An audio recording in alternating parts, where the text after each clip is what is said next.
Mama Quatang's channel. For today's video, we're going to make the easiest face mask ever. Okay, are you excited? Let's go!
Guys, we're done with our easiest face mask ever.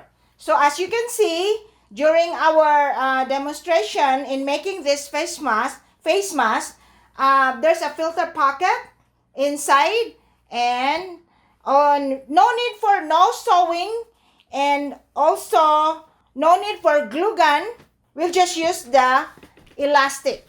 And I would like to shout out to all our pastors, leaders all over the world, and all churches Have strength in the Lord always. That's all for this video, guys. Please don't forget to like, share, comment below, and subscribe to Mama Quatang's channel. Bye for now. God bless you all. I love you guys. Bye.